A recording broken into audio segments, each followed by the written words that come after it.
ጨረቃ በምሽት ሰማይ ላይ የምናያት የብርሃንና የተስፋ ተምሳሌት ለዘመናት ገጣሚዎችን አፍቃሪዎችንና ህልመኞችን ስትማርክ ኖራለች። ከ50 ዓመታት በፊትም የሰው ልጅ ለመጀመሪያ ጊዜ አቧራዋን ሲረግጥ ያ ድርጊት የሰላም የአንድነትና የማወቅ ጉጉት ድል ተደርጎ ነበር የተቆጠረው። ለአንድ ሰው ትንሽ እርምጃ፣ ለሰው ልጅ ግን ትልቅ ዝላይ የሚሉት ቃላት በዓለም ዙሪያ አስተጋብተዋል። ነገር ግን ከግማሽ ክፍለ ዘመን በኋላ ያቺ በሰላም የምትታይ ጨረቃ ዛሬ በምድር ላይ ከምናውቀው ከማንኛውም የውድድር ሜዳ በላይ አደገኛ ወደሆነ የጦርነት ቀጠና እየተለወጠች ነው። አሜሪካ፣ ቻይና፣ ሩሲያና ሌሎችም ሀያላን ሀገራት ወደ ጨረቃ ለመመለስ የሚያደርጉት ይህ አዲስና ከፍተኛ ውጪ የሚጠይቅ እሽቅድምድም ለሳይንስና ለሰብአዊ ዝላይ ነው ብለው የሚያስቡ ካሉ ከባድ ስህተት ላይ ወድቋል። የዛሬው ትንታኔያችን የሚጀምረው ከዚህ የንጹህ እውቀት ፍለጋ መጋረጃ ጀርባ ነው። ምክንያቱም ይህ እሽቅድምድም የጀመረው ለሰላም ሳይሆን ለበላይነት ነው። የሰው ልጅ ታሪክን ለመድገም ወደ ጨረቃ እያመራ ነው። ለሀብት ሽሚያ፣ ለስትራቴጂካዊ ቁጥጥርና ከሁሉም በላይ ደግሞ ለመጨረሻው ወታደራዊ የበላይነት። ዛሬ በሰማይ ላይ እየተካሄደ ስላለው ስለዚህ የ21ኛው ክፍለ ዘመን ታላቅና ድብቅ የቼስ ጨዋታ ሚስጥሮች እናወራለን። አብራችሁን ቆዩ። ቻናላችንን ሰብስክራይብ፣ ላይክና ሼር ማድረግ ቤተሰብ ይሁኑ።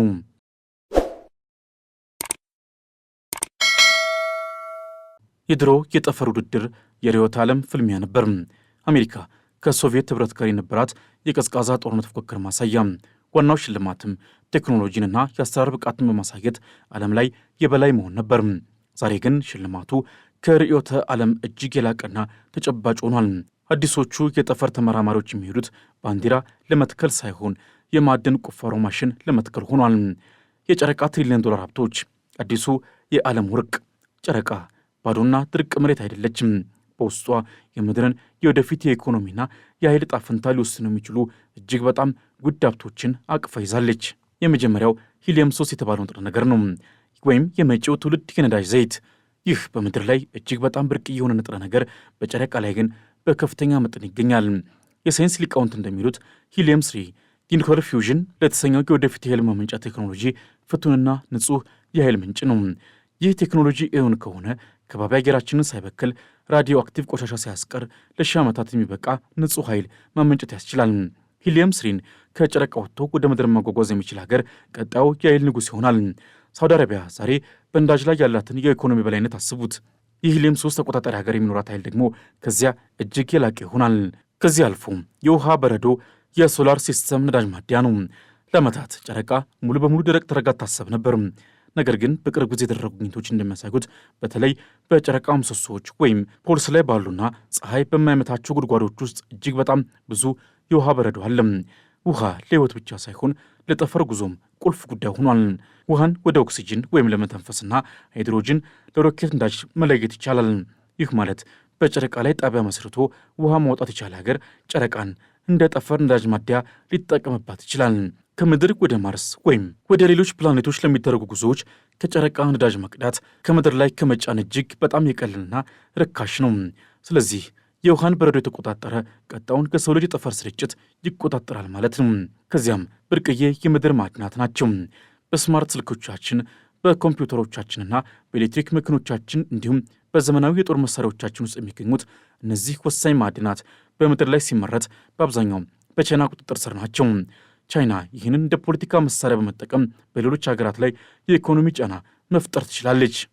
ጨረቃ በእነዚህ ብርቅዬ ማዕድናት የበለጸገች መሆኗ ሲታወቅም አሜሪካና ሌሎች ሀገራት ከቻይና የኢኮኖሚ ሰንሰለት ለመላቀቅ እንዲሁም የራሳቸውን አስተማማኝ የማዕድን ምንጭ ለማግኘት ወደ ጨረቃ አይናቸውን ጥለዋል። ይህ የሀብት ፉክክር የቴክኖሎጂ የበላይነትንና የኢኮኖሚ ነጻነትን ለማስጠበቅ የሚደረግ እጅግ ወሳኝ ፍልሚያ ነው። ከዚህ ባለፈ በጦርነት ታሪክ ውስጥ ከፍታን ከተቆጣጠረ ሁልጊዜም የበላይ ነው። ከኮረብታ ጀምሮ እስከ አየር ድረስ ጨረቃ ደግሞ የአጽናፈ ዓለሙ የመጨረሻውና ትልቁ ከፍታ ናት።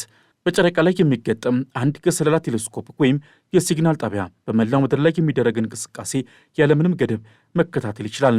ዛሬ የምንጠቀምባቸው ሳተላይቶች በዝቅተኛ ምህዋር ስለሚሽከረከሩ በቀላሉ በጥይት ተመተው ሊወድቁ ይችላሉ። ጨረቃ ግን ከምድር 250,000 ማይል ርቀት ላይ ስለምትገኝ እዚያ ላይ ያለን ወታደራዊ ተቋም ማጥቃት ፈጽሞ የማይቻል ነው። ይህም ማለት ጨረቃ ላይ ወታደራዊ መሠረት የገነባ ሀገር የምድርን የኮሙኒኬሽንና የስለላ መረብ በሙሉ ሊቆጣጠር ወይም ሊያዛባ ይችላል። የአምላክ አይን ሆነ ማለት ነው። በተጨማሪም የጦር መሳሪያ ማስቀመጫና የጥይት ማዕከል ልትሆን ትችላለች። ይህ የሴራው በጣም አስፈሪው ክፍል ነው። ምንም እንኳን ዓለም አቀፍ የህዋ ህጎች የጦር መሳሪያ በጠፈር ላይ ማስቀመጥን ቢከለክሉም የህጉ አፈጻጸም ግን ደካማ ነው። ከጨረቃ ላይ ወደ ምድር የሚጎረወር አንድ የጦር መሳሪያ ፍጥነቱ እንደ ኃይል የሚጠቀም ማለት ነው። ዛሬ ባለን ቴክኖሎጂ ልንከላከለው የማንችለው የጥፋት ኃይል ይኖረዋል። ልክ እንደ ኒውክሌር ጦር መሳሪያ ራዲዮ አክቲቭ ብክለት ሳይፈጥር ከተሞችን ሊያወድም ይችላል። ይህ ስጋት ብቻውን አንድ ሀገር ሌላኛው ሀገር በጨረቃ ላይ እንዳይሰፍር ለማድረግ በቂ ምክንያት ነው። ሌላው አዲሶቹ ተዋናዮችና የተቀረው የቼስ ሰሌዳ ነው። የድሮው የጠፈር ውድድር የሁለት ፈረሶች ቅድምድም ነበር። አሁን ግን ሜዳው በብዙ ተጫዋቾች ተሞልቷል። እያንዳንዳቸው የራሳቸው አጀንዳ አላቸው። ቻይና ዝምተኛውና ቁርጠኛው ተፎካካሪ። ቻይና የጠፈር ፕሮግራሟን የምታካሂደው እንደ አሜሪካ በይፋና በታላቅ የሚዲያ ሽፋን አይደለም። ዝምታ መርጣ በጽናትና በረጅም ጊዜ እቅድ ነው የምትጓዘው። ከጨረቃ ማዶ ላይ መንኮራኩር ያሳረፈች ብቸኛው ሀገር ናት። የራሷን የጠፈር ጣቢያም ገንብታለች። ከሩሲያ ጋር በመተባበርም ዓለም አቀፍ የጨረቃ ምርምር ጣቢያ ለመገንባት አቅዳለች። ዓላማዋ ግልጽ ነው። አሜሪካን በአንደኛው ክፍለ ዘመን የጠፈረ በላይነት ተክቶ ቀጣዩን የሀብትና የቴክኖሎጂ አብዮት መምራት። ህንድ፣ ጃፓንና አውሮፓ የፉክክሩ ሚዛን ጠባቂዎች። ህንድ በቅርቡ በጨረቃ ደቡብ ዋልታ ላይ መንኮራኩር በማሳረፍ ታሪክ ሰርታለች። ይህም የአሜሪካና የቻይና ፉክክር ብቻ እንዳልሆነ ሌሎችም ሀገራት የራሳቸውን የይገባኛል ጥያቄ ለማቅረብ ዝግጁ መሆናቸውን ያሳያል። ሌሎቹ ቢሊዮነሮቹ ኢለን መስክና ጄፍ ቤዞስ ናቸው። ይህ ምናልባትም የአዲሱ የጠፈር ውድድር ትልቁ ለውጥ ነው። ስፔስ ኤክስ እና ብል ኦሪጂን የመሰሉ የግል ኩባንያዎች ከመንግስታት በበለጠ ፍጥነትና በዝቅተኛ ወጪ ሮኬቶችን እየሰሩ ነው። እነዚህ ኩባንያዎች የመንግስት ኮንትራክተሮች ብቻ አይደሉም።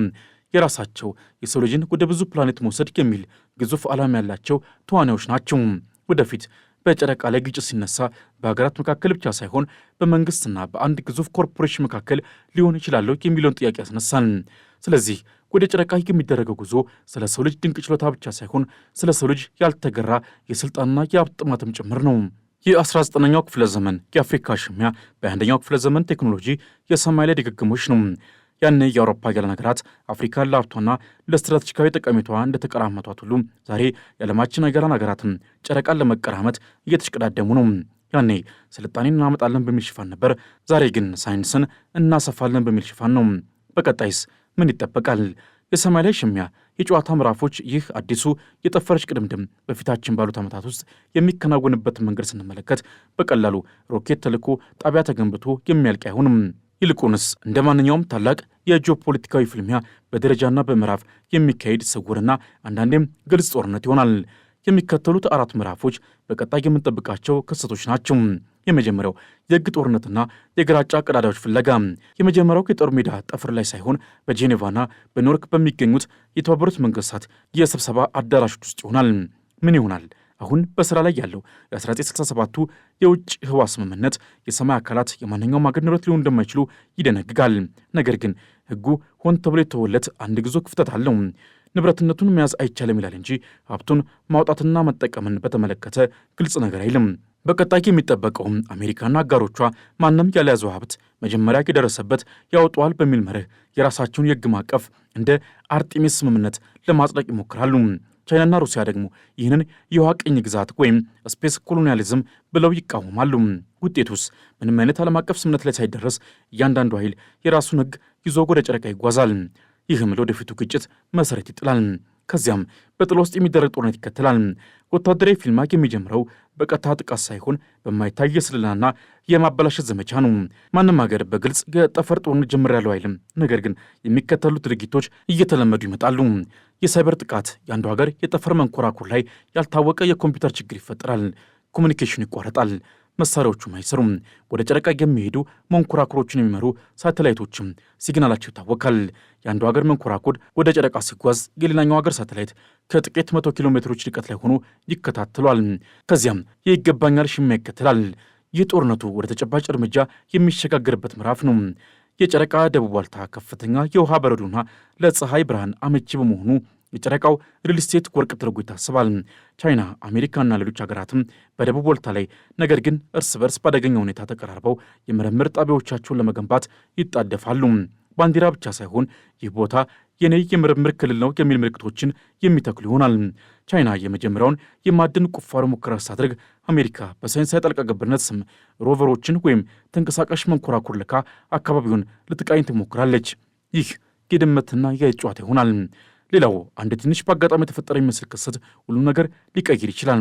የአሜሪካ የግል ኩባንያ ማለትም እንደ ስፔስ ኤክስ ያሉ የጨረቃ ማዕድን ማውጫ ሮቨር በድንገት ከቻይና የምርምር ሮቨር ጋር ይጋጫል። በአንዱ የምርምር ጣቢያ ላይ የኦክሲጅን ማምረቻ መሳሪያ ባልታወቀ ምክንያት ይበላሽና ሕይወት አደጋ ላይ ይወድቃል። ሌላኛው ወገን በማበላሸትም ይከተላል። ከምድር የተላከ የጸረ ሳተላይት ሚሳኤል ሙከራ በስህተት በጨረቃ ምግቧ ላይ ያለን የሌላ ሀገር ሳተላይት ያወድማል።